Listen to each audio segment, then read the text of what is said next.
Eh bien, bonjour à tous, merci d'avoir terminé rapidement votre pause déjeuner pour nous rejoindre pour ce temps de table ronde. Moi, je me présente, je suis Hélène Bagnier, je coordonne la rédaction de Vivant. Vivant, c'est un média dédié aux actualités et initiatives pour la transition écologique et solidaire dans le nord de la Nouvelle-Aquitaine, Charente-Maritime, Deux-Sèvres, Vienne et Charente. Et nous, on est installés dans un tiers-lieu qui s'appelle Les Usines et qui se trouve à Ligugé dans la Vienne. Ce média, je l'ai fondé en 2018 avec Virginie Collin-Cadu, qui est dans cette salle. À l'époque, on était toutes les deux entrepreneurs salariés dans une coopérative d'activité et d'emploi. On portait déjà toutes ces valeurs de coopération et d'économie sociale et solidaire. Moi, je l'étais en tant que journaliste et Virginie, elle était spécialisée, elle l'est toujours, en communication pour des producteurs locaux. Elle les aidait à valoriser leurs produits et changer l'image de la ruralité. Et elle avait développé une activité de traiteur locavore et zéro déchet. Et à l'intérieur de cette coopérative, on a eu bien sûr de longs moments pour échanger et pour faire ce constat qu'il n'existait pas sur notre territoire de médias dédiés à ces questions de transition écologique et solidaire, alors qu'on voyait par nos activités toute une dynamique de projets et d'actions qui étaient portées par des associations, par des collectivités, par des entreprises, mais aussi par des collectifs. Et on se disait que ça manquait cruellement. Et nous, on souhaitait mettre en valeur tous ces projets portés par des gens convaincus qu'il était nécessaire à l'échelle locale d'entreprendre des choses pour relever les grands défis qu'on connaît aujourd'hui. On connaissait évidemment Kaizen à l'échelle nationale, on connaissait Oui Demain, on connaissait tous ces médias. Puis on se disait, mais peut-être que localement, ailleurs en France, il y a déjà des choses qui se font. Et puis on a commencé à chercher et on a découvert Demain Vendée, on a découvert le magazine Les Autres Possibles, on a découvert Sans Transition, on a découvert plus récemment le collectif Antidote. Et on s'est dit, ok, eh ben, allons-y. C'est peut-être un petit peu fou comme projet que de lancer un média en 2018. Vous pourrez partager vos expériences aussi à ce niveau-là. Mais on a eu envie de faire. La coopérative nous a aidés à incuber ce projet. On est maintenant une association. On continue de se développer. Et voilà, tout ça a été lancé en 2018. Et très rapidement, on a nourri l'envie de pouvoir un jour réunir tous ces médias pour qu'on se rencontre, pour qu'on échange, qu'on partage nos expériences, nos problématiques, nos enjeux, et aussi, quelque part, qu'on se pose une question, parce que nous, chez Vivant, on se la pose beaucoup.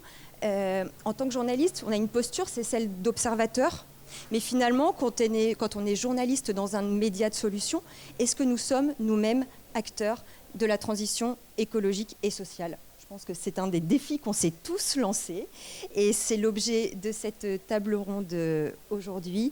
Je vous remercie à tous d'être venus, parfois de loin, pour ce temps d'échange et merci beaucoup Anne-Sophie Novelle d'animer ce temps de table ronde. On a 2 micros. Voilà pour moi.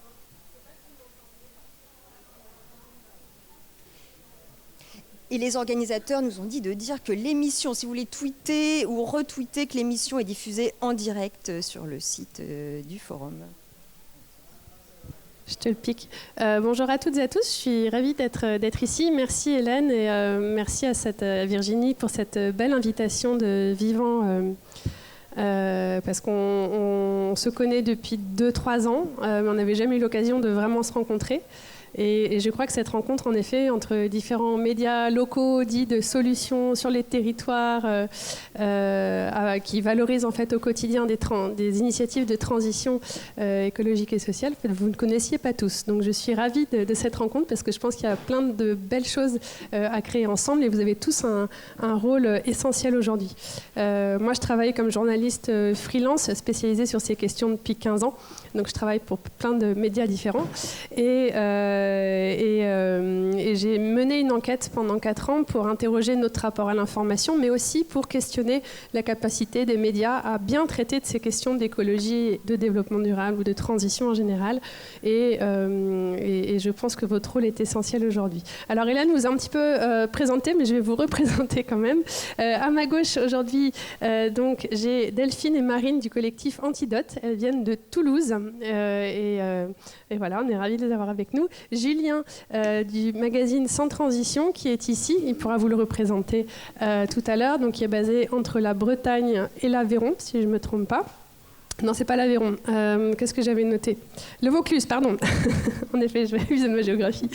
Frédéric David de Demain Vendée, donc là c'est assez simple, en Vendée. Pascal Gréboval de la rédaction de Kaizen, donc on en parlait tout à l'heure, autrefois basé à Paris depuis 2 ans, essentiellement à Rennes, mais avec des gens qui collaborent un peu partout sur le territoire. Et enfin, Marie du magazine Les Autres Possibles, sont basés à Nantes. Et moi, je viens de Bordeaux. Voilà.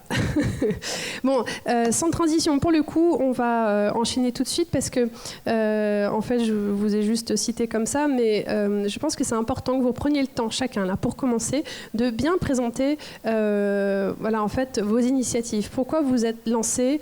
Qu'est-ce qui vous a guidé dans votre choix ? Voilà, est-ce que, voilà, quelle est votre ligne éditoriale, votre mode de diffusion ? Comment est-ce qu'aujourd'hui vous vous adressez au territoire ? Qu'on puisse en fait avoir un petit portrait robot de ces différents médias que vous voyez en fait qu'ils se ressemblent, mais il y a aussi des nuances dans la façon de porter un média aujourd'hui de cette manière-là. Donc je donne tout de suite la parole au collectif Antidote et je vous laisse à chaque fois 5 minutes pour vous présenter. Ça ira ? Bonjour tout le monde, donc Marine Munier du collectif Antidote et Delphine Taillac.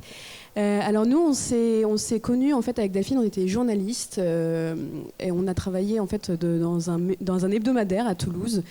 Et on nous a appelés pour changer la ligne éditoriale qui était politique en une ligne éditoriale de journalisme de solution. Et en fait, petit à petit, en travaillant dans cette rédaction, on s'est rendu compte que la façon dont le journalisme de solution était traité ne nous convenait pas. C'est-à-dire qu'il s'est vite transformé en écueil, l'écueil qu'on reproche souvent, qu'on peut reprocher au journalisme de solution s'il n'est pas bien fait. C'est-à-dire que petit à petit, il y a eu beaucoup de demandes d'articles de com. Voilà, en gros, ne pas, faire de la pub, par exemple, à une entreprise sous prétexte qu'elle est écolo, et on oublie son esprit critique. Sauf que nous, on fait attention, ça nous tient à cœur de garder cet esprit critique journalistique. Du coup, on est finalement parti de ce média-là et on a décidé de fonder le collectif Antidote. Donc ça, c'est notre première casquette, le collectif Antidote. Dans ce collectif, on fait quoi ? On va travailler pour différents médias, donc comme Anne-Sophie le dit, un journalisme freelance ou pigiste, c'est-à-dire qu'on travaille pour différents médias, Alternative économique, Médiacité, voilà, des médias nationaux comme locaux, avec cette patte du journalisme de solution. On fait de l'éducation aux médias avec le filtre, donc c'est-à-dire qu'on va dans les établissements scolaires globalement pour parler du journalisme de solution et du journalisme tout court. On va aussi donner des cours en école de journalisme. Et voilà, notre idée, c'est de diffuser le journalisme de solution le plus possible et pas forcément dans un média de solution. Et puis, deuxième casquette que je vais laisser te présenter, Delphine. Alors du coup, oui, ça fait 3 ans qu'on a monté le collectif et à un moment donné, on commençait à trépigner un petit peu. On avait envie d'avoir un peu un espace à nous en fait pour aussi produire nos reportages, nos enquêtes et faire du journalisme de solution de façon libre et comment on l'entendait. Et la crise sanitaire nous a un peu posé question. En fait, on s'est demandé qu'est-ce que cette crise avait révélé sur nos rapports à plein de choses en fait. Et on s'est rendu compte qu'il y avait une problématique potentiellement qui se posait pour les citadins, en fait, les personnes qui habitent en ville, parce qu'on n'a pas tous vécu la crise sanitaire de la même façon, et on s'est rendu compte qu'en ville, il s'est posé des questions assez fortes d'espace, d'écologie, par rapport à l'habitat, par rapport à toutes ces problématiques, et on a eu envie d'appliquer les outils du journalisme de solution aux problématiques citadines en fait. Quand on vit en ville, qu'est-ce qu'il existe comme initiative, comme réponse de politique publique ou même d'entreprise pour améliorer la vie citadine. L'idée pour nous c'était de monter un média donc, qui va explorer toutes ces questions et donc ça prend la forme d'une newsletter qui s'appelle Bien Urbain. et qui paraît tous les 15 jours. Donc qui est envoyé dans la boîte mail de nos abonnés et on explore tous les 15 jours une thématique précise sur la ville. Ça peut être autour de l'écologie, de l'inclusion dans la ville, rendre la ville plus ludique, plus fun, voilà. Et donc on explore ça, des initiatives d'habitants, et l'idée centrale c'est que se réapproprier un peu ces questions, en fait, notre cadre de vie en ville, voilà, la vie en ville, se réapproprier tout ça parce qu'en fait c'est possible. Ça fait 15 jours qu'on l'a lancé et on se rend compte que ça fourmille d'initiatives en fait, donc c'est ça l'idée. C'est tout récent, en effet. Je vous invite, si vous ne connaissez pas encore, à vous abonner à cette newsletter qui est vraiment passionnante. Oui, on a mis un petit papier tout simple devant. Si vous voulez avoir un exemplaire gratuit de la newsletter, il suffit de mettre son adresse mail. Voilà. Donc n'hésitez pas. On rappellera ça à la fin. Du coup, je passe la parole à Julien. Donc là, c'est le magazine Sans Transition qui existe depuis une bonne dizaine d'années maintenant. De quoi s'agit-il, s'il te plaît? Alors, c'était pas Sans Transition il y a une dizaine d'années, c'était Bretagne Durable, puis Provence Durable, et ensuite Sans Transition, maintenant, il y a un peu plus de 5 ans, et avec toujours cette idée d'être à la fois très engagé sur le territoire. Donc on est vraiment parti d'un territoire, hein, la Bretagne, il se passait plein de choses, c'était en 2008, on voyait toutes ces initiatives, toutes ces dynamiques, et on avait envie de les rapporter, de les valoriser certes, mais aussi de les critiquer, d'avoir cette analyse des dossiers, des reportages, cette complexité finalement, ces zones de gris aussi. On avait envie de créer des débats, on avait toutes ces envies en même temps, et on s'est dit voilà, on va lancer un pure player. C'était en 2008 et en association. Et puis en Bretagne. Et puis petit à petit, on a déroulé, on a essaimé, on a vu qu'il y avait d'autres territoires. On a échangé avec d'autres médias de solutions aussi. À l'époque, il y avait eu des expérimentations à Montpellier, à Toulouse déjà aussi, pour certaines périclité. Mais on a pu partager avec eux aussi. Et on a voulu nous essaimer en Provence. Toujours sur le modèle associatif et dans cette même état d'esprit avec une revue papier également qui est venue nourrir le pure player et dernière étape enfin un repositionnement aussi sans transition. Là, la notion de développement durable commençait à être galvaudée, elle ne correspondait plus à ce qu'on voulait raconter. On avait envie d'avoir une ligne éditoriale plus politique, plus marquée aussi.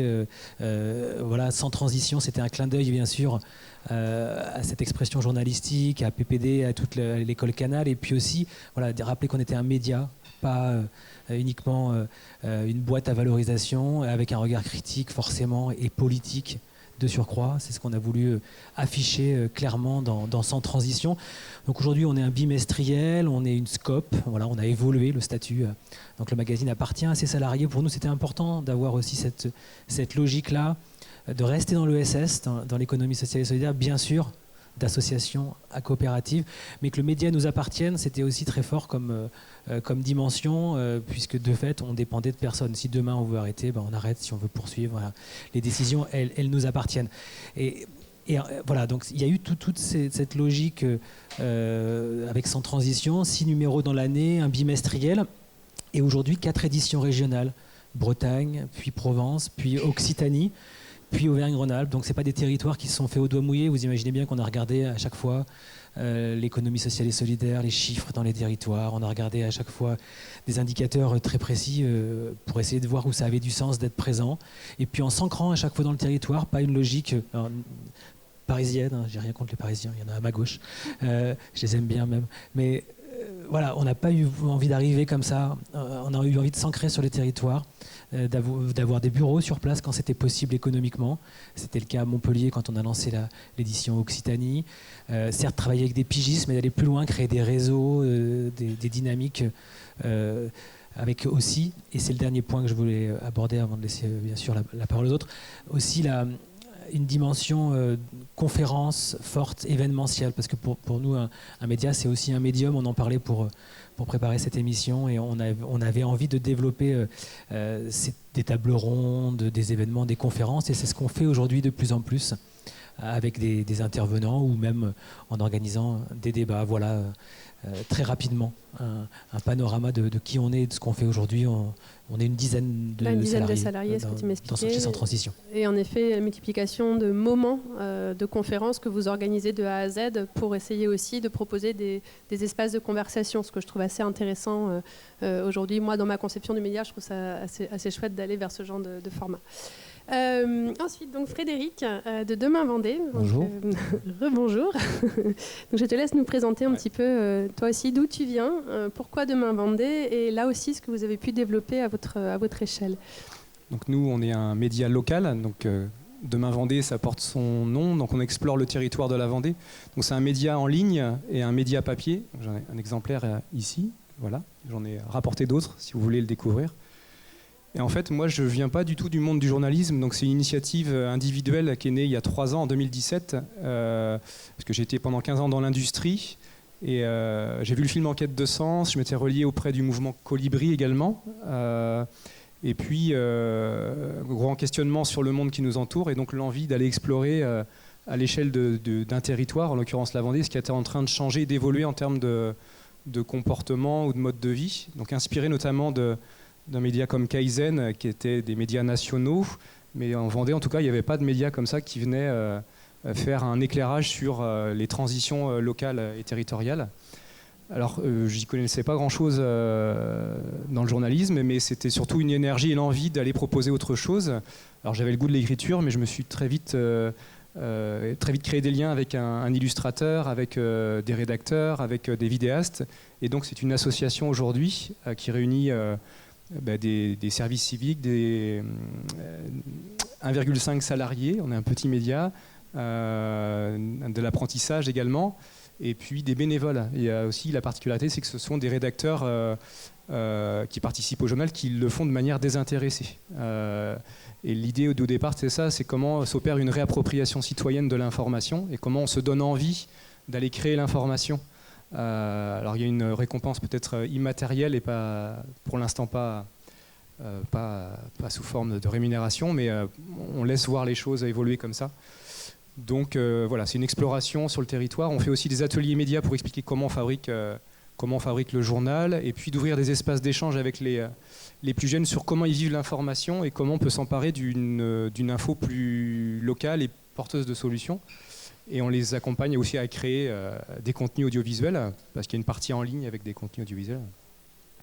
Et puis enfin, il y a un réseau, au-delà des ateliers médias, qui vient réunir des acteurs du territoire qui se reconnaissent dans cette ligne. Et l'idée, c'est d'ouvrir des espaces d'échange pour partager ces évolutions et décloisonner un peu les thématiques qu'on explore, avoir une approche plus transversale de la transition. Et on a l'occasion aussi d'interviewer des gens qui passent comme Éric Julien, des personnes qui viennent en Vendée pour des conférences, et on s'empare de leurs témoignages pour amener matière à réfléchir et se nourrir de ces témoignages. Donc, voilà.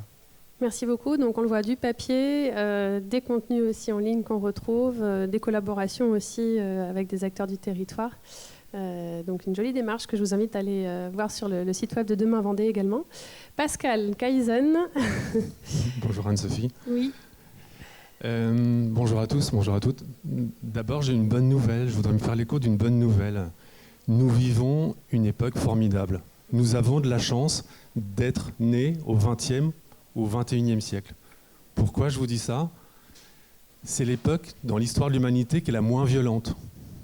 Nous vivons le moment de l'humanité le moins violent du monde. Il faut déjà se mettre ça en perspective.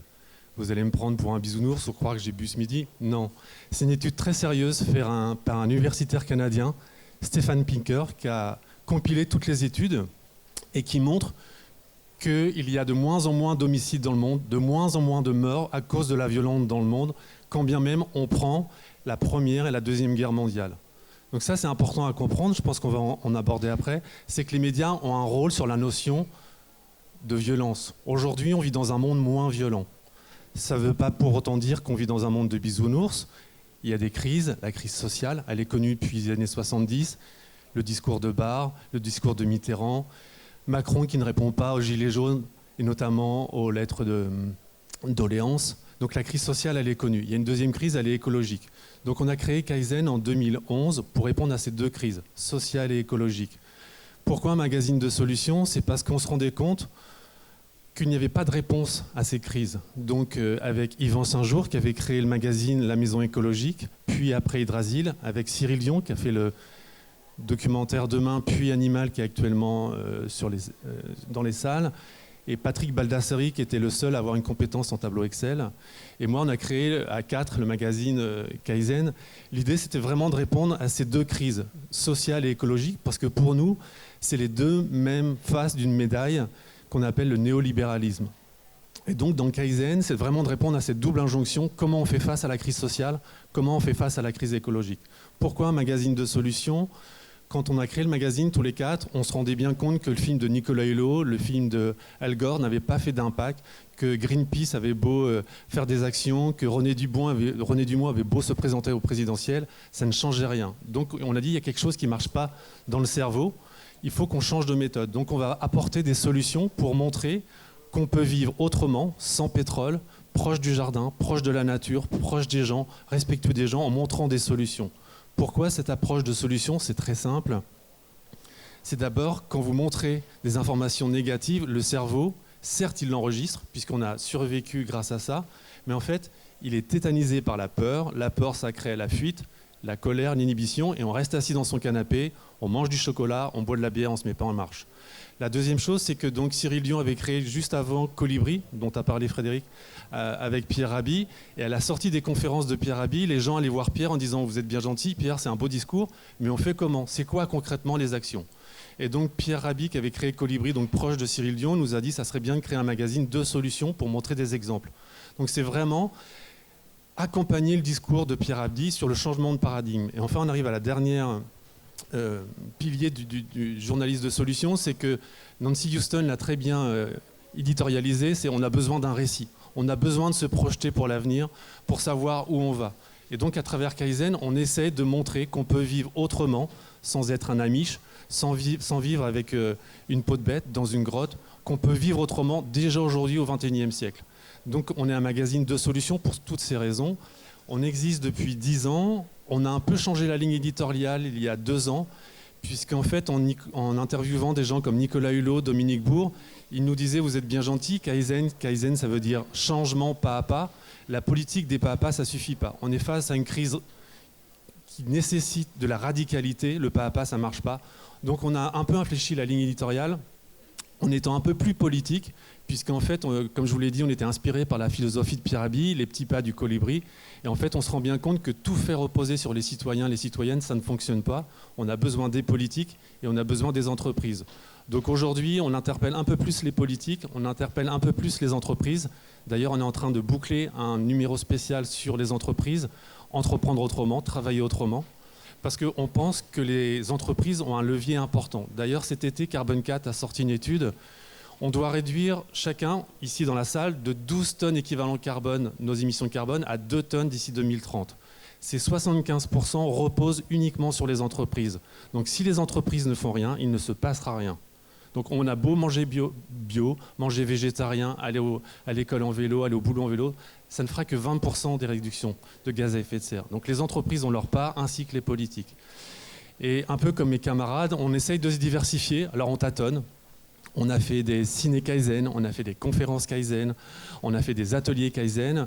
Aujourd'hui, on cherche un deuxième souffle, pour être honnête, puisque la concurrence s'accroît.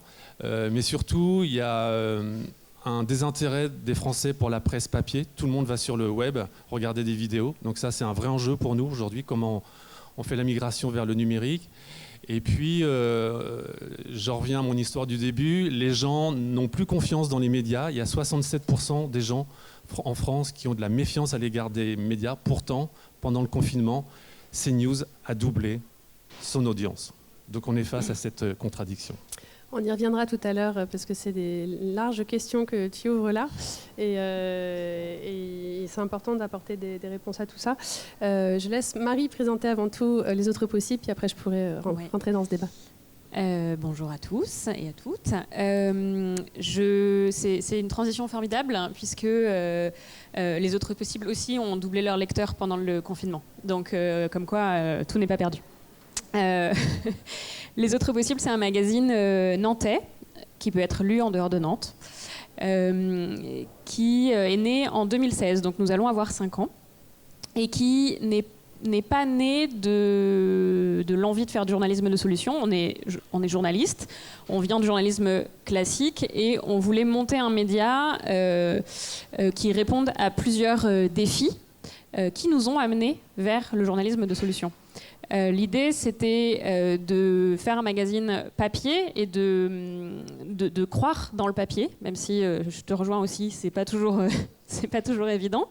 Mais du coup, de proposer quelque chose qui soit bien pensé, qui soit un bel objet, voilà, qui soit de miser sur le papier.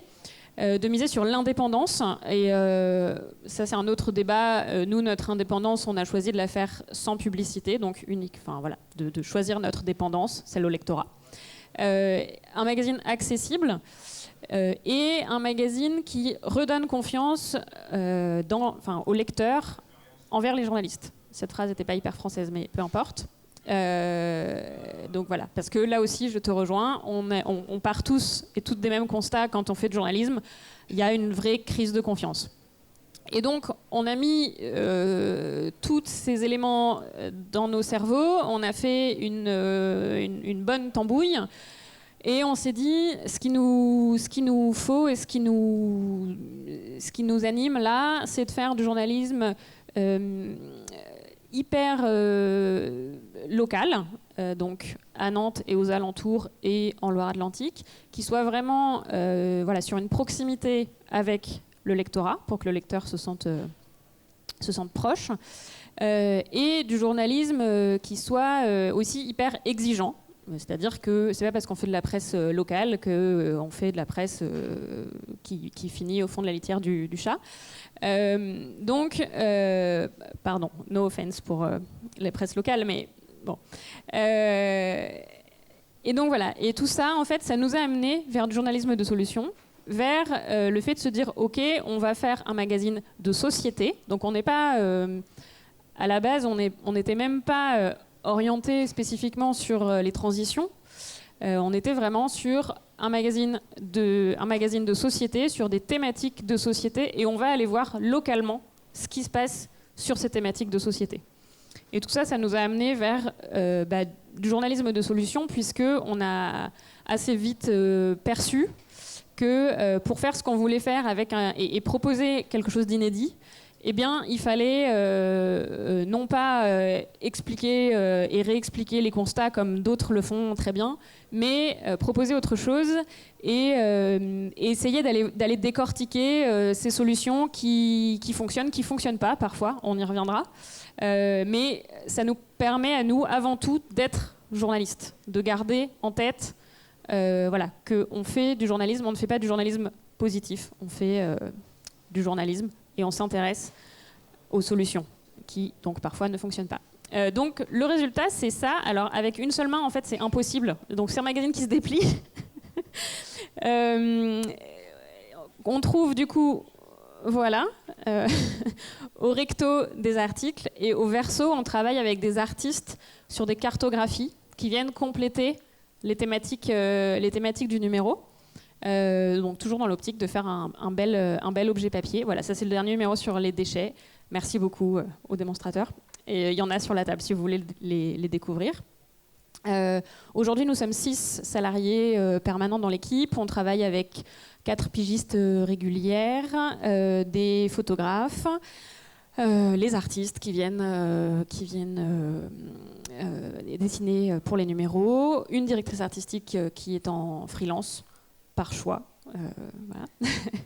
Et au gré aussi de nos autres projets, des personnes qui viennent s'ajouter à l'équipe ponctuellement, puisque on ne fait pas, notre économie ne nous permet pas encore de faire vivre tout le monde juste sur ce magazine indépendant qui est vendu 2 €. On fait par ailleurs des ateliers d'éducation aux médias.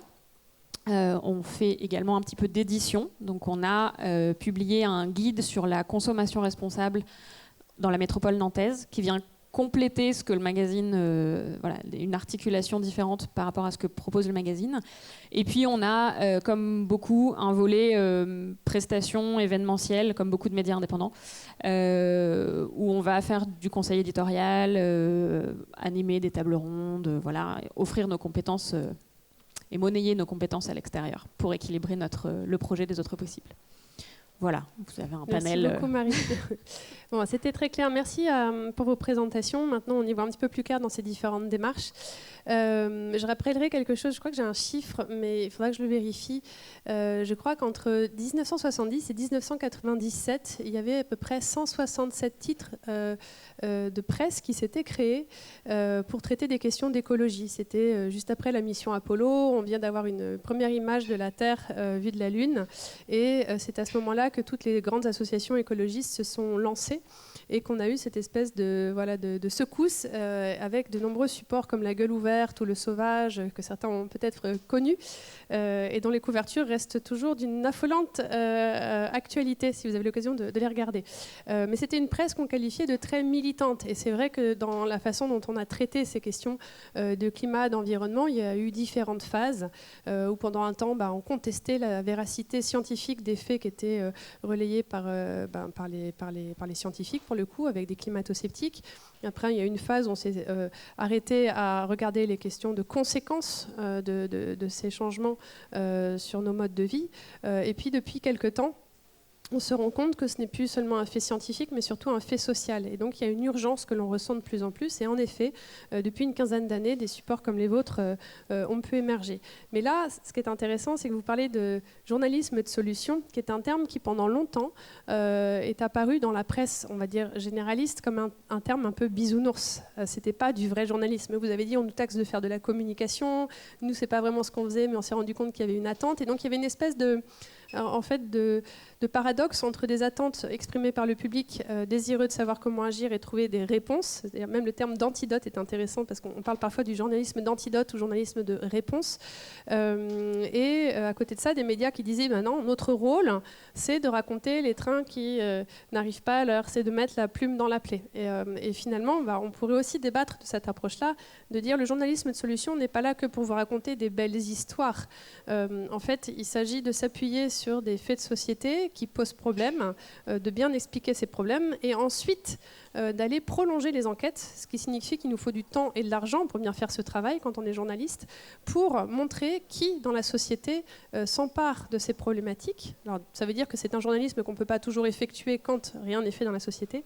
Et est-ce que ce qui est fait fonctionne ou ne fonctionne pas? Il ne s'agit pas de parler que de ce qui fonctionne. Donc on y reviendra tout à l'heure, mais j'avais une question pour vous justement de savoir, vous aujourd'hui, est-ce que vous avez l'impression d'avoir un impact? Comment vous évaluez cet impact de vos initiatives portées en tant que média avec le recul que vous avez, qui est plus ou moins important, mais comment est-ce qu'on mesure cet impact et que on se dit, ce que je fais est utile, ça sert, et voilà comment je le mesure en tant qu'acteur de la transition. Je vous laisse répondre à qui veut répondre en premier, mais voilà, je ne vais pas désigner. C'est une vraie question, la notion d'impact. Nous, on se l'est forcément posée. C'est bien d'être lu, évidemment, c'est d'abord l'objectif, mais c'est mieux si on crée du changement. Parce qu'on peut lire tout et n'importe quoi, et puis vaquer à ses occupations, et n'avoir aucun impact. Donc, comment on évite ça? Comment, évidemment, quand on veut être un média, moi je me reconnais plus en tant que média de société. Nous, c'est vraiment, on a démarré sur cette logique de solution, mais j'adhère pas forcément à l'expression. Je suis vraiment plus dans une logique de magazine de société qui justement propose un projet politique en faveur de la transition. Voilà, c'est plus, nous, on se reconnaît, et avec les innovations sociétales qui vont avec et qui accompagnent cette transition, on se reconnaît beaucoup plus dans cette dynamique-là aujourd'hui. Créer de l'impact, voilà, on parlait des conférences. Aujourd'hui, nous, les conférences, c'est plus une prestation, en fait, c'est un média. En fait, on dépasse là cette logique-là dans la façon de le faire, parce que on pense que maintenant, en soi, là, ce qu'on est en train de faire, c'est un média. On est dans la page du magazine là. Je suis dans la colonne de droite en train d'apporter un élément. Et donc, on pense que c'est par ce biais-là, notamment, qu'on va créer un maximum d'impact. Et qu'aujourd'hui, c'est ce qui crée le plus d'impact. Être dans une salle, avoir 1000 personnes dans une salle qui écoutent Rob Hopkins, par exemple, sur la transition, qui explore des solutions, dans un débat avec des acteurs locaux, et qui vient créer des punchlines, de la dynamique, du rêve, du futur, de l'imaginaire collectif, ça crée un impact. Après, comment on peut le mesurer précisément, scientifiquement, etc. Ce sera encore un autre niveau. On sait qu'il y a tant de personnes qui vont venir. On sait qu'on peut leur faire après, ces personnes, on peut leur envoyer un mail en leur disant est-ce que, et on l'a fait chez Sans Transition, est-ce que, par exemple, depuis que vous êtes dans nos conférences, est-ce que vous vous êtes engagé dans une association ? Est-ce que vous avez eu un impact de telle ou telle manière sur votre territoire ? Voilà, on a commencé à travailler sur ça pour passer du moment où on dit qu'on a de l'impact au moment où on le démontre. Et c'est la logique d'une démarche peut-être RSE, responsabilité sociétale. Voilà. Donc on est là-dessus. C'est pas simple, mais c'est vrai que ça me semble aussi être l'étape d'après. Alors, je crois qu'il y a les filles. Après, je peux passer à Antidote. Enfin, je te passe, Pascal. En général, déjà, le journalisme de solution, il y a une institution qui s'appelle le Solution Journalism Network, qui est basée aux États-Unis, mais qui est internationale, qui étudie le journalisme de solution. Et ils ont fait une étude sur un panel de 800 lecteurs et ils leur ont donné un article de journalisme classique et un article de journalisme de solution. Et en fait, l'étude prouve que les lecteurs qui ont lu du journalisme de solution sont plus enclins à se bouger en fait en faveur d'une initiative. Après, enfin, en tout cas, c'est ce qu'ils disent. Après, ils n'ont pas suivi les gens, stocké les gens jusqu'au bout de leur vie pour savoir s'ils étaient effectivement passés à l'action. Mais en tout cas, déjà, il y a un sentiment. Cette étude montre qu'il y a déjà un sentiment fort. Auprès des lecteurs. Nous, à notre échelle, on a des retours de lecteurs qui sont on le voit parce qu'on fait aussi du journalisme parfois pour des médias qui n'est pas du journalisme de solution. Quand on fait du journalisme de solution, on a des retours hyper qualitatif, c'est-à-dire on va nous répondre un long mail en nous disant j'ai vu que vous avez parlé de comment est-ce qu'on fait des espaces verts en ville, du coup moi dans ma ville il y a tel espace vert qui a été fait, ils veulent faire un jardin partagé, donc machin, enfin voilà, et donc on a des échanges grâce aussi à l'objet newsletter, voilà, donc ça c'est une mesure d'impact, je pense aussi. Et enfin, une autre idée, on a animé des débats et pareil, des conférences sur le sujet. C'est vrai que là, on peut bien prendre le pouls, je pense, des personnes en face de nous, des lecteurs. Et c'est vrai que tout de suite, quand on fait du journalisme de solution, c'est très concret. En fait, l'idée, c'est de vraiment montrer des initiatives qui fonctionnent, qui sont concrètes. Et donc, les personnes qui sont en face de nous, tout de suite dans la salle, c'était un débat sur les déchets à Toulouse et comment en fait diminuer les déchets en gros, et tout de suite moi j'ai fait ça, enfin voilà, tout de suite on sent que je pense que le journalisme du coup n'est plus quelque chose, en tout cas ce que l'on traite dans nos articles n'est plus quelque chose de lointain, ça devient quelque chose de concret dans le quotidien des lecteurs, et ils s'en emparent, et ça c'est, voilà, je trouve que c'est aussi la façon dont on est reçu dans les conférences que l'on donne, dans les débats qu'on anime, c'est aussi une preuve d'impact. Alors après c'est pas scientifique, mais voilà pour les impressions, tu veux, ouais. Merci beaucoup Marine. Pascal? Je suis d'accord avec ce qui vient d'être dit. Donc nous, on a aussi des retours positifs où les gens nous disent j'ai changé grâce à Kaizen. On a même fait un truc incroyable. Au bout de 10 ans, on a fait un article sur un gars qui avait fait une reconversion parce qu'il avait lu un Kaizen il y a 10 ans. Donc il y a un vrai impact. Il y a un impact parce qu'il y a 10 ans, il y avait à peu près 5% des terres qui étaient en bio. Aujourd'hui, on est à peu près à 8-9. Donc on voit que ça progresse. Pour autant, je ne voudrais pas faire le collapsologue de service, mais on voit bien qu'on va directement vers les 1,7 degré, 2 degrés. Donc là, l'impact est assez minime finalement. Et que quand on discute avec les politiques, il y a Maxime de Rostolan qui a fait un post que je vous invite à lire sur Facebook où il explique sa conversation avec l'ancien Premier ministre Édouard Philippe, où en fait il n'y a pas d'impact du tout, ça ne bouge pas en haut de l'État en fait. Donc oui, il y a des impacts au niveau des citoyennes, des citoyens, oui, il y a des impacts un peu sur des territoires, avec des oasis notamment, mais après pour l'échelle plus grande, on a un peu de mal. Et puis moi, il y a un dernier truc que je vais ajouter, c'est quand je regarde l'assistance, là, ça n'a pas bougé depuis 20 ans. On est sur du blanc, CSP+, à peu près. Et il y a 10 ans, on a voulu, avec Kaizen, aller chercher les jeunes en banlieue. On n'y arrive pas. C'est pas qu'on n'a pas pensé, c'est pas qu'on n'a pas voulu, on n'y arrive pas. On ne trouve pas les méthodes, on ne trouve pas les moyens, on ne trouve pas les vecteurs. Alors qu'il y a une population qui est prête à agir, il y a une population qui est sensible, il y a une population qui est aussi intelligente qu'ailleurs, on ne les motive pas, on ne les mobilise pas. Et en ça, on n'a pas d'impact là-dessus, en fait. je te rejoins sur cette question de quel est notre public et est-ce que notre public n'est pas déjà un public de personnes sensibilisées et qui se sont déjà un peu mis en action. Nous, on a aussi, on a les mêmes questionnements sur la mesure d'impact, on tient beaucoup de stands pour vendre notre magazine, donc on voit les lecteurs en direct qui viennent nous parler du magazine, nous dire plein de choses qui font hyper chaud au cœur, donc ça aide à continuer ce qu'on fait. Par contre, on n'est pas capable de mesurer quoi que ce soit, en partie parce qu'on manque de moyens. Et puis surtout, ça c'est un peu à titre personnel, je ne sais pas si toute l'équipe des Autres Possibles serait d'accord avec ça, mais moi je m'en fiche un petit peu de savoir si les gens se sont mis à faire du compost. Ce que j'ai envie de savoir, c'est est-ce que Nantes Métropole, est-ce que plus haut, ça bouge aussi ? Et est-ce que nous, on peut avoir justement cet impact-là sur des plus grandes échelles ? Parce que finalement, c'est très bien de donner plein de contacts aux citoyens, aux citoyennes sur des assos, nous on le fait, le magazine il est plein de cartes, il est plein de cartographies, vous avez des tonnes d'adresses, voilà. Et les gens, les lecteurs aiment ça parce que c'est quelque chose qu'ils peuvent s'approprier et c'est quelque chose qui peut les mettre en marche et on a envie de faire du journalisme qui donne envie d'agir. Donc ça, on a le sentiment que ça réussit. Par contre, voilà, sur des grands changements, c'est vraiment beaucoup plus compliqué. Et voilà. Et là, du coup, nous, on a sorti notre deuxième numéro sur les déchets. Le premier était vraiment sur des questions de qu'est-ce qu'on met, nous, dans nos poubelles à nous. Et celui qui arrive 1 an et demi plus tard ou 2 ans plus tard, il est sur les déchets à l'échelle de la société. Et là, on se rend compte que les solutions, ça coince un peu. Il y en a un peu moins et c'est plus compliqué à mettre en œuvre, quoi.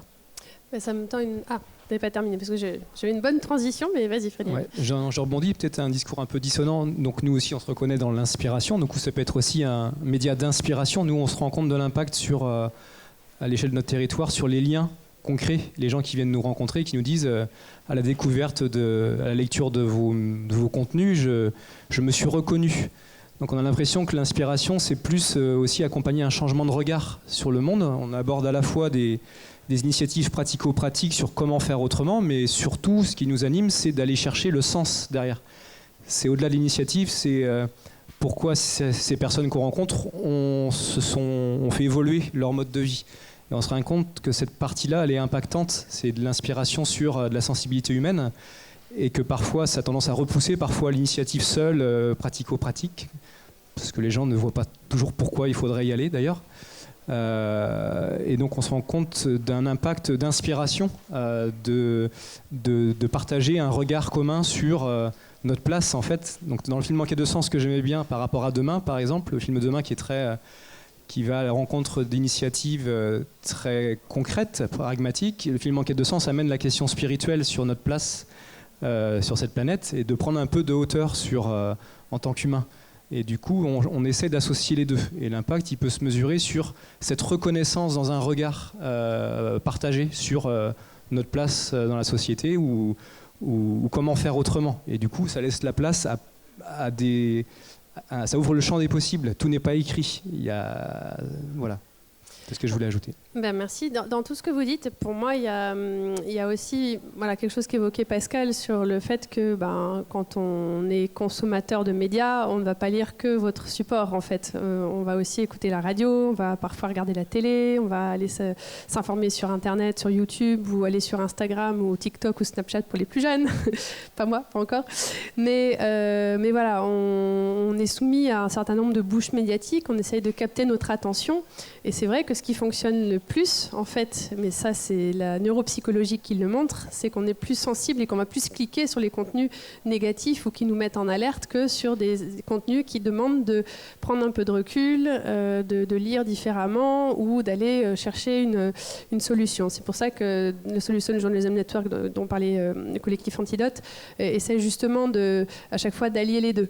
Mais sur cette question du rapport au territoire. Justement, la question c'est comment est-ce qu'on fait ce journalisme-là sans être trop complaisant avec les acteurs avec lesquels on travaille, parce que c'est important aussi parfois d'être un peu poil à gratter. Voilà, je pense dans les médias locaux d'investigation type Médiacité, que vous connaissez peut-être, ou le jeune média Splan, qui a été créé suite à la BD, le travail d'investigation fait par Inès Léraud sur les algues vertes. Vous avez peut-être vu cette BD qui relate tout son travail pour expliquer les problèmes de l'agro-industrie en Bretagne. On a là un travail en local qui montre à quel point ce travail journalistique est important aussi pour dénoncer, mais à quel point ça peut être dangereux, parce qu'elle a reçu plein de menaces. Et dans le monde, Reporters sans frontières a montré à quel point les journalistes qui traitent de ces questions d'environnement sont menacés, et certains perdent la vie, et donc il y a des collaborations aussi à créer.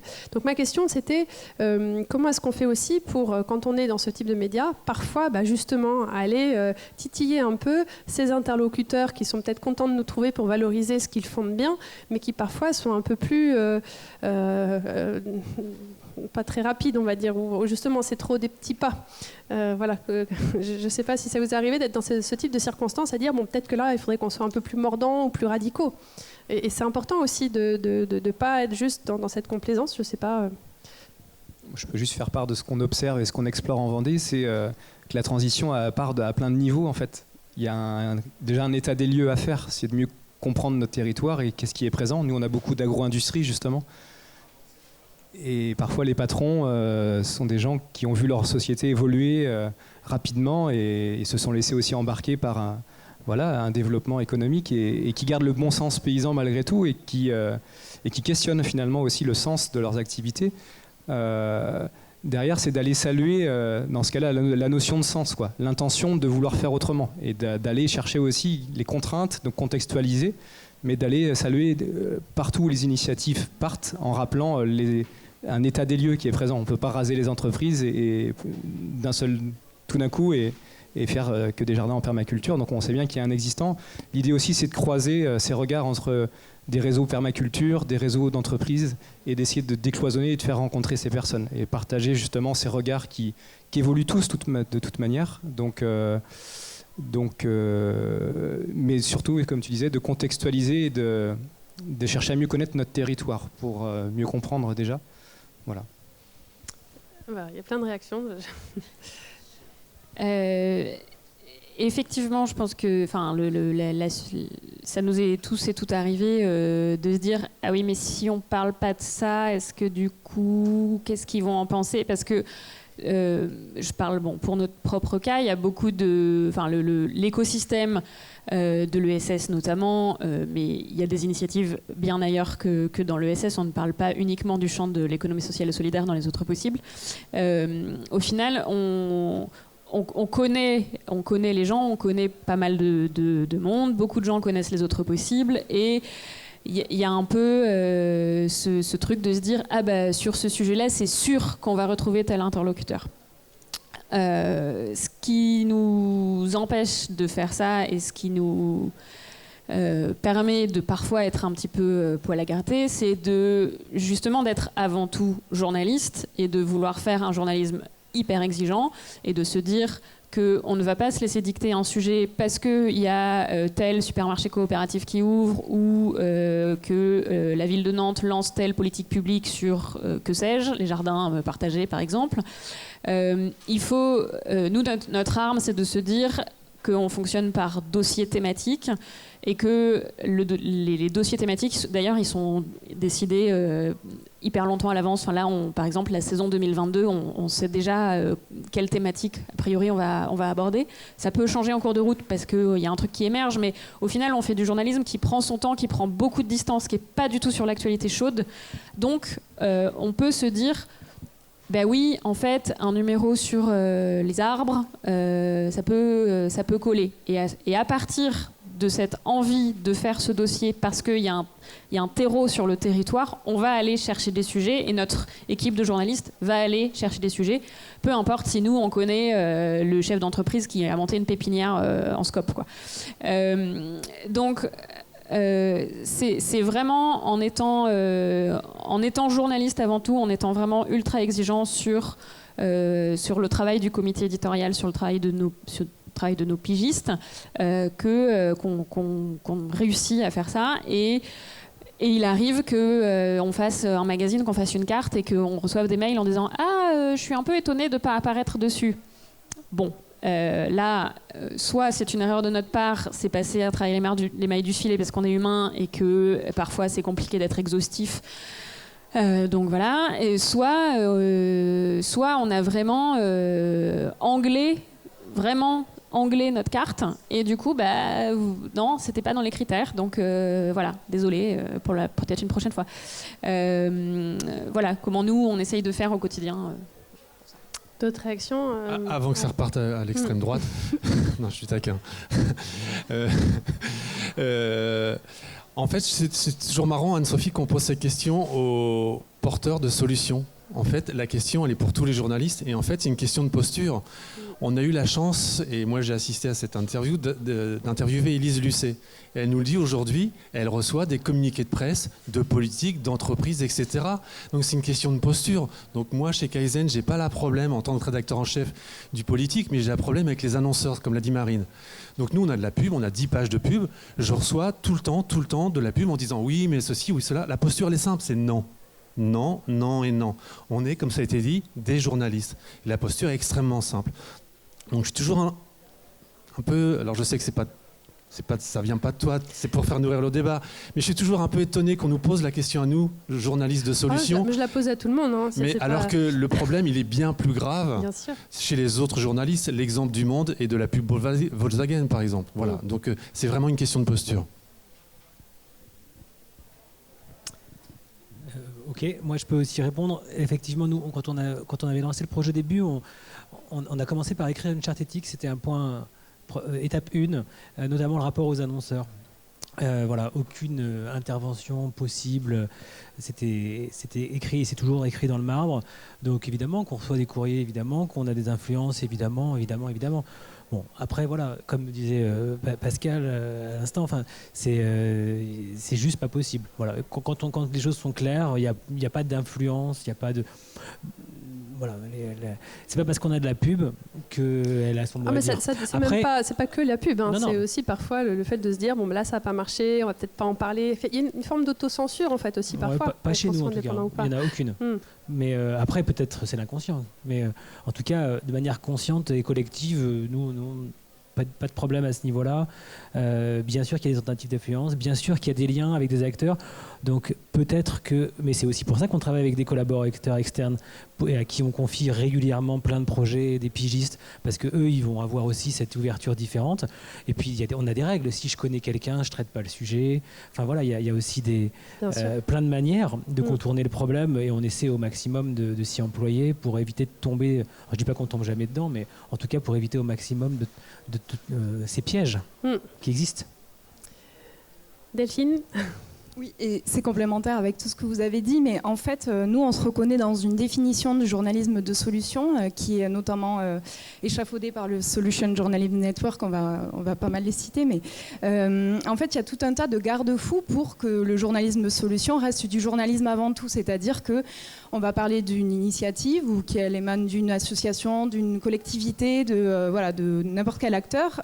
On va voir est-ce que c'est plus que des intentions, est-ce que c'est plus qu'un affichage politique, est-ce qu'il y a des résultats de cette action qui a été mise en place, quelles preuves vous avez que votre initiative fonctionne, quelles limites vous rencontrez, quels freins vous rencontrez, comment vous essayez de les lever. Et en fait, ça, pour moi, c'est un ensemble de garde-fous qui permettent tout au long de notre enquête de garder un esprit critique par rapport aux initiatives dont on décide de parler. Et c'est un peu par rapport à l'esprit critique aussi. Nous, on travaille pour Médiacité qui, du coup, fait de l'enquête.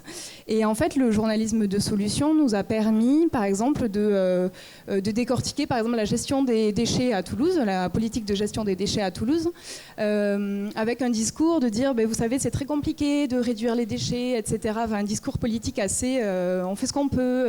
Et en fait, le journalisme de solution nous a permis d'aller voir des villes qui étaient meilleurs élèves, qui arrivaient à réduire les déchets. Et en fait, grâce à ça, on arrive à montrer que c'est possible et de un peu contourner la langue de bois politique. Voilà, donc ça peut être assez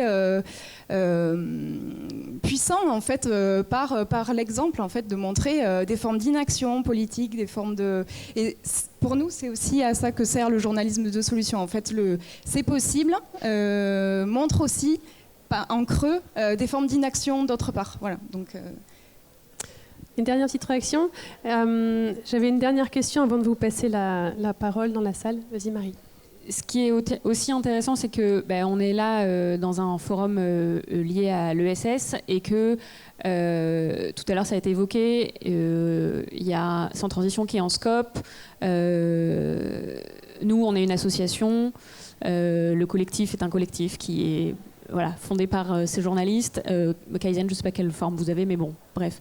Ce qui est important, c'est aussi de d'appliquer à nos structures, à nos médias, des choses qu'on applique en tant que journaliste. C'est-à-dire que nous, on a dans notre charte, on a plein de grands principes dans notre charte, et on a aussi dans nos statuts associatifs, parce qu'on est une association où le bureau est plus un conseil des sages, et c'est vraiment, on est à gestion, c'est l'équipe salariée qui gère le média, ce sont les journalistes qui gèrent le média, et il est bien écrit qu'en aucun cas le bureau associatif ne peut avoir de lien, d'action sur le contenu éditorial, et que ce contenu éditorial, il reste la compétence propre des gens dont c'est le métier, des pigistes qui parfois sont aussi extérieurs et qui donc ont un autre regard.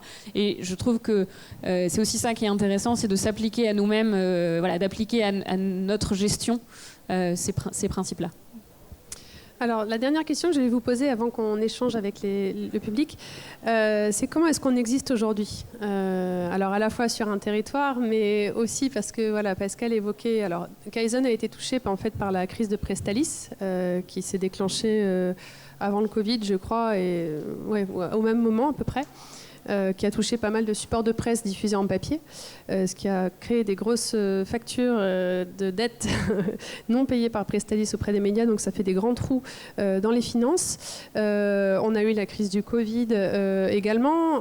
Tu évoquais une concurrence accrue, parce que comme le sujet en fait parler de lui, il y a aussi plein de supports qui se créent avec des éthiques peut-être journalistiques parfois assez différentes, et justement peut-être des agences de com parfois même qui se mettent derrière des titres, parce qu'il faut le dire, ça existe, et puis une concurrence accrue parce que toute la presse ne parle pas de ces alternatives. On est suscité, comme je disais tout à l'heure, par de multiples sollicitations sur de multiples médias, et puis les gens dépensent de moins en moins pour acheter de la presse, et encore moins de la presse indépendante, parce qu'on a oublié que avoir de la bonne information, en fait, ça a une valeur, ça a un coût, et avec les journaux gratuits, les chaînes d'infos en continu, etc., et les réseaux sociaux, on a cru que ça n'avait pas de valeur. Donc voilà, la question aujourd'hui, c'est comment faites-vous pour exister, sachant que comme dans chaque entreprise, aussi souvent on pêche parce qu'on n'a peut-être pas assez prévu de budget pour communiquer, alors que cette forme de communication est aussi importante dans la vie d'une entreprise, faut pas le négliger. Donc quelles sont vos astuces, qu'est-ce que vous faites justement pour prendre la main ? D'abord, repréciser peut-être ce qu'est Prestalis. Donc Prestalis, c'est une entreprise qui est, je vais faire vite, vous me pardonnerez le résumé, est née après-guerre à l'initiative du général de Gaulle pour que les magazines et les journaux soient distribués dans les kiosques en France en fait. Et jusqu'à 2020, donc ils ont déposé le bilan en juillet 2020, c'est eux qui assuraient la diffusion de tous les journaux que vous voyez en France pour 80% des titres. Et en fait, ça a été une gabegie financière pendant toutes ces années. Et en fait, ils ont déposé le bilan en juillet 2020. Pour nous, ça représente une ardoise de 90 000 €. C'est-à-dire que les gens sont allés en kiosque, ils ont acheté Kaizen, ils ont payé, et nous, on ne verra jamais l'argent. Donc pour nous, c'est 90 000 €, comme l'a dit Anne-Sophie. Donc c'est assez conséquent pour une PME comme la nôtre. Deuxième info, pour mettre en perspective, c'est qu'aujourd'hui, 90% des médias en France, alors c'est aussi un gros résumé, appartiennent à 9 milliardaires. Donc ça, il faut le savoir. Donc là, on est tous indépendants, ça a été dit tout à l'heure, nous sommes tous indépendants. Notre modèle économique, ce sont les abonnés, les ventes en kiosque, les ventes en magasin bio, les ventes en librairie. Donc comment on existe avec ces deux tensions? C'est un peu difficile, d'autant qu'aujourd'hui, on voit que le rapport aux médias est compliqué. Comme je l'ai dit tout à l'heure, on est plutôt sur du numérique, sur, comme l'a dit Julien, sur de la vidéo. Donc comment on existe en tant que papier, c'est un vrai défi. Mais c'est un défi à relever parce que pour moi, c'est un enjeu démocratique. On le voit aujourd'hui avec l'effet Bolloré qui met en place une marionnette et qui a un impact sur le champ public, le champ politique. Donc comment on fait face à ça avec les petits moyens dont on a? C'est un vrai enjeu. Aujourd'hui, je me sens un nain de jardin face à M. Bolloré. Bolloré, de mémoire, c'est 23 milliards d'euros de chiffre d'affaires. Nous, c'est 1,1 million. Donc vous voyez qu'on n'est pas dans la même cour. Donc pour répondre à la question, Anne-Sophie, on est vraiment dans une forme d'impasse, d'aporie. C'est comment on joue dans le débat démocratique, comment on joue pour concurrencer les politiques qui ne sont pas neutres de M. Bolloré. Il a mis en place un pantin qui marche bien. Donc comment on fait face à ça? Aujourd'hui, moi en tant que rédacteur en chef de Casienne, je ne sais pas. On a beau faire des articles, des émissions, etc. On a l'impression qu'on n'est pas entendu par la masse des Français. Je ne les critique pas, ils ont plein de problèmes, il y a le Covid, il y a l'aspect social, donc je ne jette pas la pierre aux Français. Mais comment on se fait entendre auprès de ces gens-là? C'est une vraie question. Anne-Sophie soulève la question de la com. Moi je dirais que c'est surtout une question de moyens. Puisque face à Bolloré, lui, il peut mettre des tonnes de services marketing, des tonnes de services de communication. Nous, on est 7. Donc vous imaginez qu'on est au taquet tout le temps. Donc c'est une question de moyens, on ne joue pas dans la même cour. Donc on en parlait un peu avant, c'est peut-être trouver des synergies, des coopérations. En tout cas, c'est un vrai défi face à l'enjeu de la prochaine élection présidentielle qu'on doit relever. Mais je ne suis toujours pas collapsologue, mais ce n'est pas gagné. Je suis assez d'accord. Moi non plus, je ne sais pas. Je ne sais pas comment on fait pour se faire entendre. Comment on vit? Eh bien, on lutte beaucoup. On se démène pas mal. Nous, on a une équipe qui est donc complètement, enfin tout le monde est salarié, tout le monde est payé pour son travail. Par contre, on a des rémunérations, et on a un principe d'égalité salariale, ce qui fait que tout le monde est payé de la même manière, quelle que soit son ancienneté ou son poste. Du coup, on a longtemps touché le SMIC et on a eu une augmentation début 2021 parce qu'on est des dingues. Et on gagne 1 400 € par mois pour faire ça, tous autant qu'on est.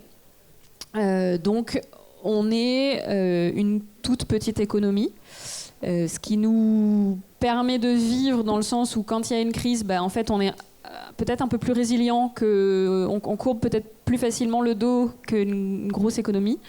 La résilience, c'est un terme qui a été très galvaudé ces derniers mois, mais qui, je pense, s'applique pour beaucoup à ces projets-là, ces projets d'indépendance, ces projets où on doit quand même lutter pour faire ce qu'on fait. Et après, comment on se fait entendre? Effectivement, là encore, c'est toujours une question d'argent en fait. C'est toujours une question de quel argent on met dans le poste marketing, communication, voilà, de où est-ce qu'on va chercher l'argent pour aussi le mettre sur ce poste de dépense. Où est-ce qu'on va et comment on va chercher les lecteurs, puisque nous, notre fonds de commerce, c'est aussi les abonnements, les ventes à l'unité. Alors, nous, on n'a pas été touchés par la crise de Prestalis parce qu'on n'est pas en kiosque, on est diffusé uniquement on a créé un réseau de distribution en Loire-Atlantique. Ce qui fait qu'on a continué à être vendu pendant le Covid et suite à la crise de Prestalis. Donc, grosso modo, le nœud du problème, c'est cette confiance entre le lectorat et le journalisme. C'est accepter de payer pour de l'information et c'est bien comprendre en fait quels sont les enjeux, et effectivement les enjeux ils sont démocratiques, et je pense que le journalisme de solution répond à des enjeux démocratiques, c'est-à-dire que c'est dangereux de laisser penser qu'il n'y a que des problèmes, et nous on ouvre une autre porte, aussi petite soit-elle, et voilà, on croit encore qu'on a un petit peu d'efficacité. Ouais. Mais je vous Alors, cache pas que c'est compliqué. Le temps que le micro circule, je rappelle, si ça vous intéresse, au sujet de Bolloré, Reporters sans frontières vient de sortir une vidéo qui fait 14 minutes, qui explique un petit peu la pression qu'exerce Bolloré sur les rédactions, avec un certain nombre de journalistes qui témoignent en ce sens. Vous pouvez la regarder, ça sera intéressant. J'aurais d'autres références à vous donner, mais vas-y Frédéric. Donc pour contribuer par rapport à ce qui a été dit, Demain Vendée, quand c'est né, il y avait 2 ingrédients, c'était le temps pendant 1 an et de l'énergie. Donc c'était les ingrédients pour aller vers quelque chose parce qu'il n'y avait pas de moyens au début.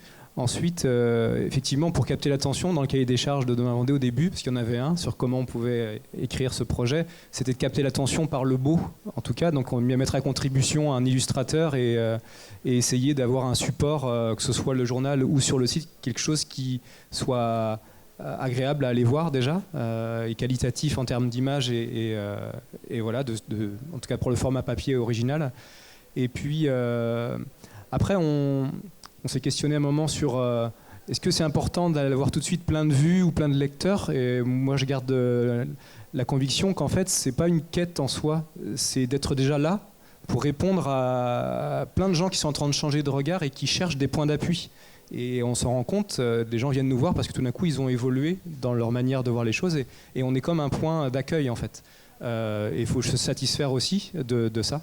Et après, vu que les choses sont vraiment en train d'évoluer, que le contexte est complexe et que plein de gens sont en quête de sens et de changer, ils vont venir progressivement vers là. Mais on ne peut pas chercher à vouloir parler à tout le monde tout d'un coup.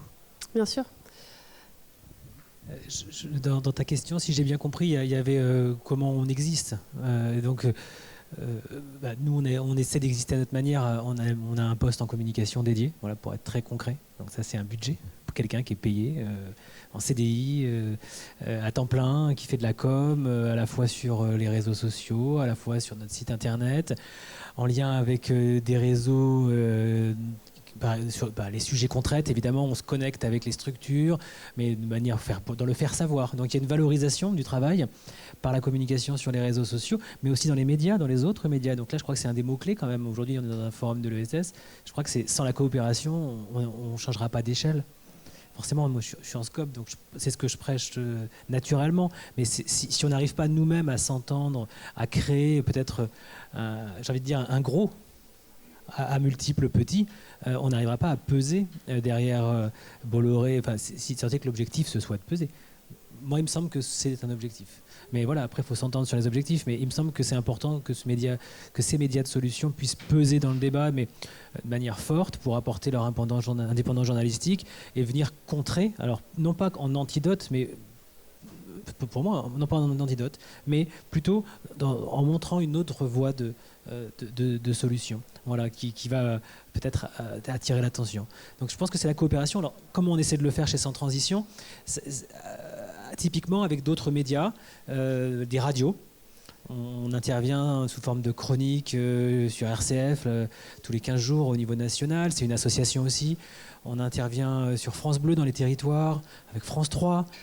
Bon, voilà, on essaie de créer ces synergies, et peut-être demain avec d'autres médias de solutions, on a déjà commencé à le faire. Je pense que c'est dans cette démarche, en démultipliant encore plus, qu'on pourra créer un impact maximum. Merci. Et donc Delphine et Marine, de votre côté. Alors nous, clairement, on est précaires. Le choix de faire du journalisme de solution, le choix de faire du journalisme tout court, en fait, aujourd'hui indépendant à notre échelle à Toulouse, fait que c'est compliqué. Voilà, donc notre solution à nous aujourd'hui qui du coup fait que il y a des mois ça va à peu près et des mois un peu moins, c'est que en fait on ne cherche plus à tout gagner du journalisme directement. C'est-à-dire qu'on va faire justement, on va aller en école de journalisme faire donner des cours, on va faire de l'éducation aux médias, on va travailler un petit peu pour faire des revues de presse pour le Solution Journalism Network, enfin voilà, des choses, des différentes missions Mais aujourd'hui, nos piges pour tous pour les différents médias pour lesquels on travaille ne sont pas assez régulières. C'est-à-dire qu'il y a des mois où, on va avoir 6 piges, 2 mois on va avoir 2, voilà. Donc ça c'est très compliqué. C'est ça la précarité aujourd'hui. Et puis avec Bien Urbain, donc le média qu'on a monté qui vient d'être lancé il y a un mois, on a fait une campagne de financement participatif. Donc là on est assuré de vivre pendant 6 mois. Et voilà, l'idée, c'est qu'il nous manque 200 abonnés pour être viable à 3 € par mois. Donc c'est un pari qu'on prend. On le tente parce qu'on pense que c'est essentiel de faire du journalisme de solution et qui s'applique à ces thématiques-là. Mais clairement, c'est un pari en fait. C'est un combat permanent, c'est un engagement parce qu'on pense que... c'est un peu ce que vous disiez tous aussi. C'est un enjeu démocratique, quoi. Donc on va au front et voilà. Et c'est pas, on va pas se mentir, hein, c'est pas évident tous les jours, mais ça nous tient à cœur de faire ce métier de cette façon-là parce qu'en même temps on est incapable de le faire autrement. Voilà. Tu veux rajouter? Merci à toutes les deux. Dans les références que je voulais vous donner, il y avait le livre de Eric Fotorino qui s'appelle La presse est un combat de rue. Qui clairement explique un peu la situation de la presse et notamment papier, et plus récemment celui qu'a écrit Julia Cagé sur l'information est un bien public, qui peut vous expliquer un petit peu tous les enjeux aujourd'hui de trouver des modèles économiques qui nous permettent de vivre en toute indépendance et de bien faire notre métier. Enfin voilà, maintenant, merci à vous tous. Je propose qu'on ouvre la séance de questions-réponses. On a un quart d'heure devant nous, donc n'hésitez pas à lever la main, à poser vos questions. Je n'ai pas de micro à faire circuler, mais je répéterai votre question. Allez-y. N'hésitez pas à dire qui vous êtes et enlevez votre masque du coup pour parler. Parce que...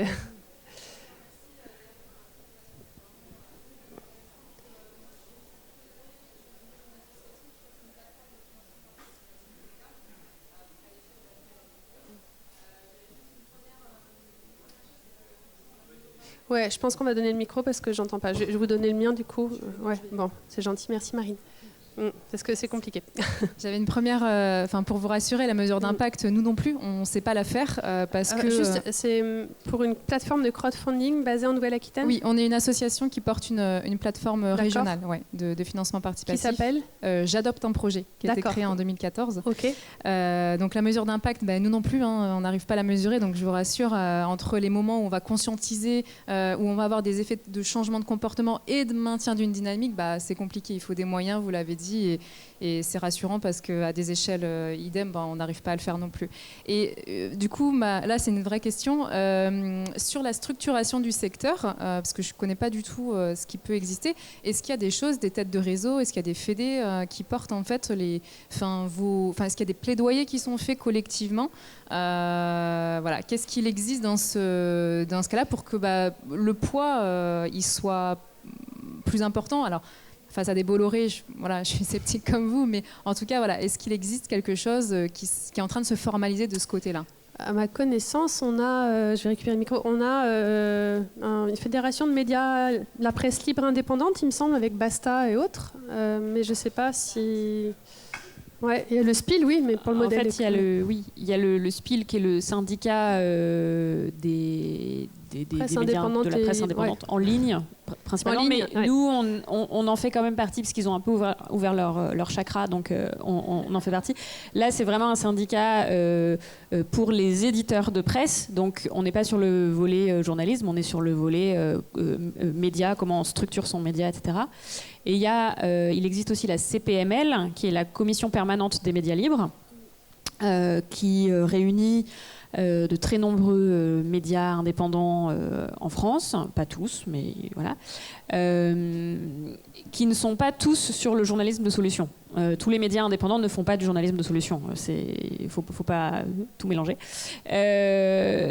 Après, en fait, sur la structuration et sur la fédération, là où c'est très compliqué, c'est qu'en fait, ça prend du temps et de l'énergie. Et je sais pas vous, moi, du temps, j'en ai pas. Enfin, vraiment très peu.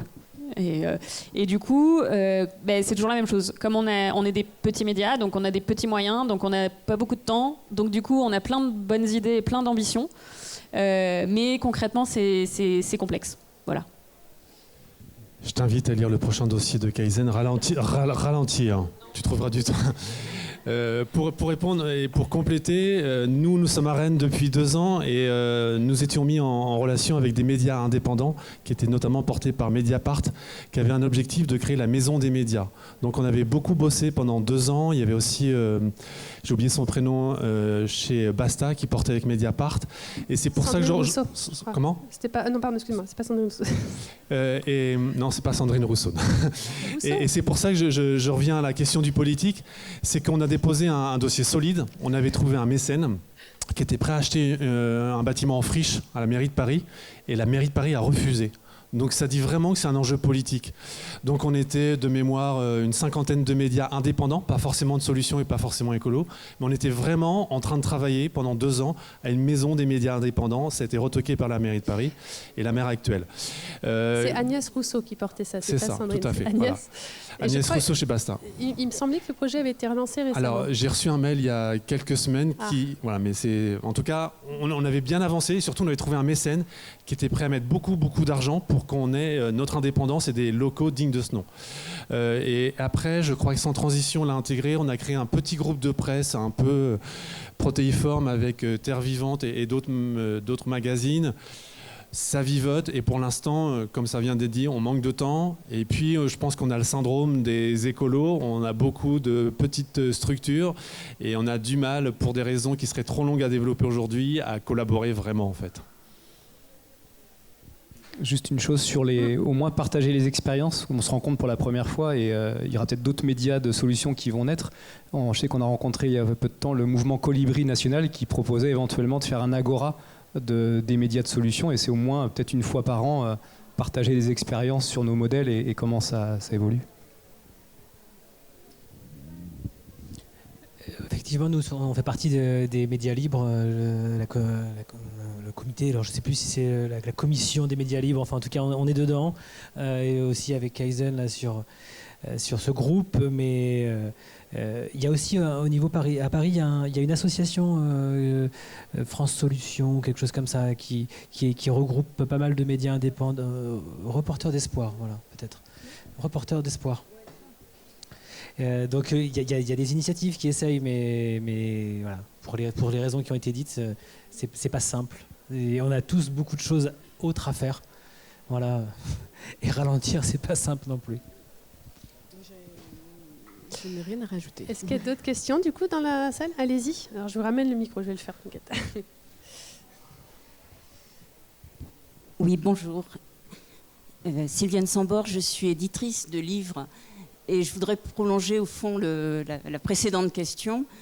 Vous avez évoqué Bolloré, ce qui se passe actuellement. Alors, ça touche la presse, mais ça touche aussi l'édition de la même manière. Il y a une OPA actuellement du groupe de Bolloré sur Hachette. On en parle très peu. Je trouve qu'on en parle très très peu. Il y a 20 ans, il y avait déjà eu, mais dans l'autre sens, une OPA il aurait pu y avoir un énorme groupe d'édition constitué par le rachat par Hachette d'une partie du groupe Vivendi. On en avait beaucoup parlé. Le monde du livre s'était beaucoup mobilisé. Enfin bon, là je trouve qu'on en parle très peu. Est-ce qu'il n'y aurait pas intérêt à fédérer, alors je suis comme vous, j'ai une toute petite maison d'édition qui était une maison d'édition de littérature depuis 30 ans et que je suis en train de faire évoluer. Elle va continuer à publier de la littérature, mais avec aussi de nouvelles orientations, une nouvelle ligne éditoriale avec des livres qui seront assez proches, qui traiteront de sujets de société, qui présenteront des solutions aussi en local. Et puis il y en a d'autres, des maisons d'édition indépendantes qui sont en général toutes petites, même si, bon, il y a quelques exemples aussi de collections dans des maisons plus importantes, chez Actes Sud par exemple. Mais est-ce qu'on n'aurait pas intérêt, parce qu'on fonctionne toujours en silo en France pour tout, là il n'y a réuni que des médias magazines, papier ou numérique, est-ce qu'on n'aurait pas intérêt à essayer de réfléchir aussi ensemble et c'est parce que une maison d'édition des livres, ce sont des médias également, et on se rend compte pas finalement suffisamment souvent. Voilà. Donc je pose cette question, est-ce qu'il n'y aurait pas... Alors c'est encore plus compliqué naturellement de fédérer, mais on n'en sortira pas face justement 90% de la presse entre les mains de quelques milliardaires. Le monde de l'édition, c'est 2 groupes. Hein. C'est encore plus concentré. Donc voilà, je pose la question, est-ce qu'il n'y aurait pas moyen de temps en temps pouvoir aussi se relier, se connaître, se fédérer un petit peu pour avoir quelque chance de continuer à exister parce que nos problèmes sont les mêmes. Est-ce qu'il y a une réaction par rapport à cette remarque? Enfin, c'est vrai que c'est quelque chose qu'il faut dénoncer, mais c'est souvent, quand vous voyez un média promouvoir un livre, interrogez toujours qui est derrière dans le niveau de l'éditeur. Enfin, moi, c'est quelque chose que je fais maintenant systématiquement, mais... Je pense que effectivement l'interconnaissance entre le monde du livre et le monde des médias est hyper intéressant. Nous, c'est quelque chose qu'on essaye un petit peu de faire à notre échelle à Nantes en rencontrant des maisons d'édition. Assez souvent, on se rend compte que nous, on a des process bien timés, bien réglés, comme du papier à musique. Eux aussi, et souvent sur les questions de mutualisation de quoi que ce soit sur de la création, c'est assez. On n'a encore pas vraiment trouvé comment ça peut marcher. Par contre, on est, nous, sur des questions de partenariat de visibilité, par exemple, là, au moment de Noël, avec une maison d'édition, La Cabane Bleue, qui est une petite maison d'édition de livres pour enfants sur des thématiques environnementales et écologiques. Où on essaye de trouver des points d'accroche avec le monde du livre, qui rentre aussi par le fait que nous, on est un magazine qui est très illustré, donc avec des artistes, ça rentre en ligne de compte. Et souvent, on se dit que pour nous, un des gros enjeux, c'est la diffusion. Et au niveau local, pour ces petites maisons d'édition, la diffusion, c'est aussi un très gros enjeu. Ça fait partie moi, il y a un truc que j'adorerais faire, c'est une coopérative de diffusion à l'échelle de la Loire-Atlantique. Voilà. Bon, ça fait partie des choses qui seraient vraiment géniales, que je n'ai pas le temps de faire, que nous n'avons pas le temps de mettre en place. Mais effectivement, rien que le fait déjà de juste se rencontrer et se parler, comme nous, on l'a fait entre nous aujourd'hui, alors qu'on ne s'était jamais vraiment vu, ça peut tisser des liens et donner des ponts. Voilà. J'ai pas vraiment de réponse à vous apporter, mais... En fait, je suis complètement d'accord avec vous. Et nous, on est en transition, en réflexion sur cette question. Juste un retour d'expérience. Nous, on a expérimenté la coédition avec Actes Sud, donc un très gros, avec une collection qui s'appelle Je passe à l'acte. Et puis, on a expérimenté avec une toute petite maison d'édition qui s'appelle Pour penser. Donc, on a fait les 2 extrêmes. Et en fait, là, je rejoins Frédéric, ça dépasse la question du faire. On est vraiment dans la quête de sens. Comment on collabore ensemble, comment on travaille ensemble. Puisque quand vous êtes face à Capitami ou Nielsen, vous n'êtes pas pareil que quand vous êtes avec Albert de Pour penser. Donc comment on collabore avec des gens qui n'ont pas les mêmes impacts, comment on met de côté nos égos, puisqu'il y a cette réflexion. Et donc c'est plus qu'une intention qu'il faut avoir. C'est un vrai travail sur soi. Et là, on dépasse le cadre de l'ESS. On questionne le sens pour le coup. Là, je rejoins vraiment Frédéric. Parce que moi, je suis comme vous. Pour les plus jeunes, je pense que vous connaissez tous, au moment de Sarkozy, il y a eu une association qui s'est mise en place de tous les mouvements écolos. Ça s'appelait avant... L'Alliance pour la planète. L'Alliance pour la planète. Moi, j'ai assisté à toutes les réunions pour l'Alliance pour la planète. Donc, il y avait Greenpeace, WWF, France Nature Environnement. Je ne vais pas tous les citer, ils étaient 35. Au moment où Sarkozy est élu, je ne citerai pas qui, il y en a un qui se lève, qui dit « moi j'irai tout seul ». Le deuxième se lève « moi j'irai tout seul ». L'association a explosé en 5 minutes. Et moi je l'ai vécu ça avec les éditeurs. Donc ça pose vraiment une question du sens. Est-ce qu'on est prêt à admettre les peurs de l'autre, les craintes de l'autre, les dysfonctionnements de l'autre? Et ça c'est extrêmement compliqué dans la tension du temps qu'on a aujourd'hui. Mais oui, je suis d'accord avec vous, ça pose juste la question du sens en fait. Oui, je crois d'ailleurs que Albert m'avait dit de la maison d'édition Pour penser qu'il y avait une alliance de petits éditeurs engagés, écolos, qui font attention aussi à leur provisionnement. Mais voilà. Est-ce qu'il y a d'autres questions qu'on les prenne? Parce qu'après, je dois passer là. Donc il y a une question ici et une là-bas. C'est ça, c'est l'alliance des éditeurs indépendants. Mais... Oui, mais il y en a une. Ouais, mais c'est pas ça. C'était une autre initiative d'éditeurs engagés. Je retrouverai le nom. C'est ça. Donc je vous laisse poser vos questions. J'ai une petite question. J'ai 10 ans d'engagement politique loin derrière moi. Et je me posais la question, puisque bon nombre de mes camarades de l'époque parlaient d'écologie, parlaient de juste salaire, parlaient etc. Et quand on faisait une analyse de leurs pratiques de consommation et des façons dont ils consommaient, et là où ils allaient, leurs pratiques en termes de vacances, eh bien en fait on avait le discours et la réalité. Aujourd'hui, on est en 2021 et j'ai pas l'impression vraiment qu'il y ait eu beaucoup d'évolution, tant dans le monde politique que dans le monde, mine de rien, de l'économie sociale et solidaire.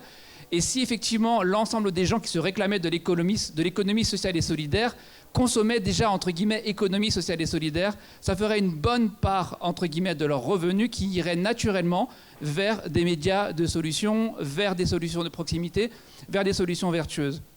Donc, est-ce qu'il n'y a pas d'abord à interroger les grands argentiers de l'économie sociale et solidaire qui sont sans doute présents aussi lors de ces forums sur leur place et la façon dont ils concourent à aussi créer un système qu'ils dénoncent mais auquel ils participent? D'accord, je ne sais pas. Vas-y, tu veux répondre peut-être, Julien. C'est une question qui sera abordée aussi demain en plénière de clôture sur la responsabilité de l'ESS dans la transition. Moi, je pense que c'est une excellente question.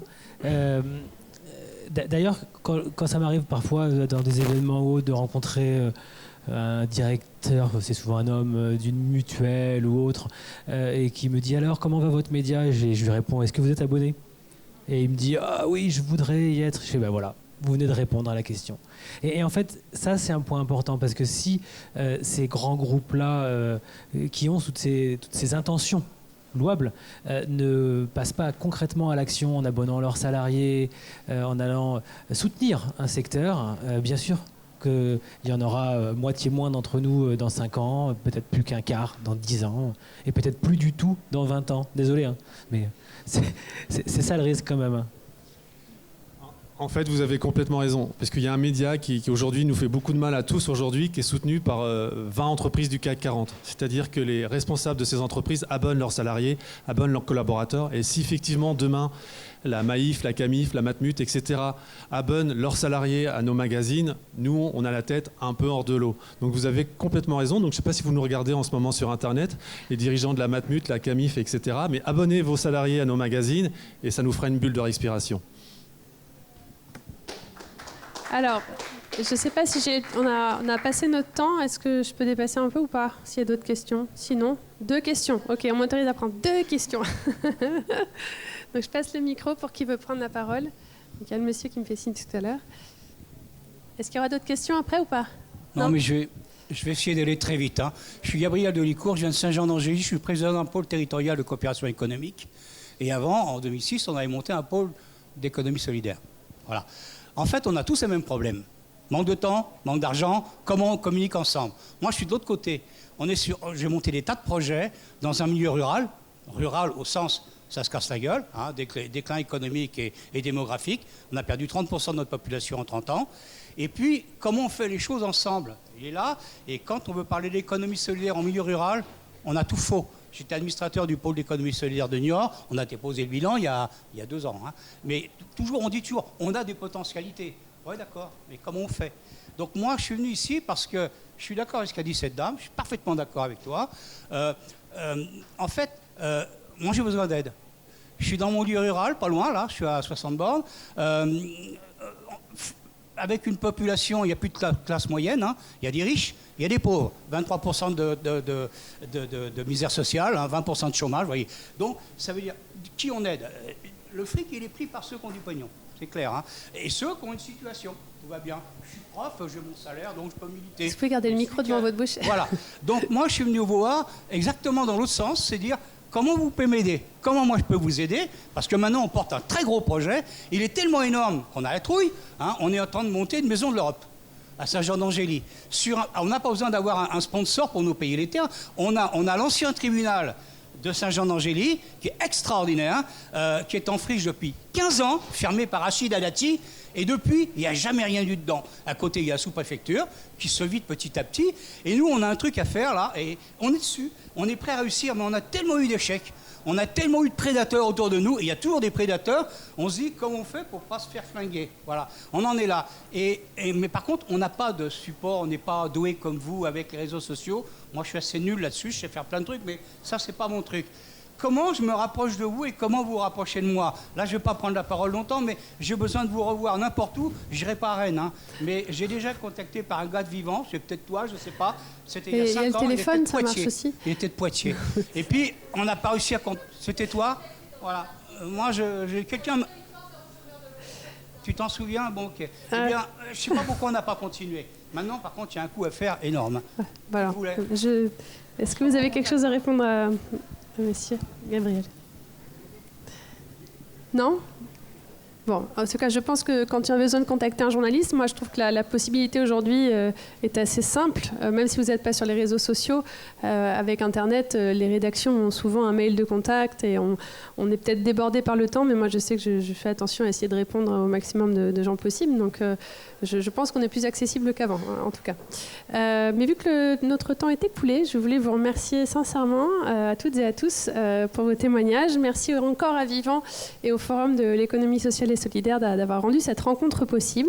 J'espère que vous avez appris des choses et je vous souhaite une belle fin de journée et une belle fin de forum. À bientôt.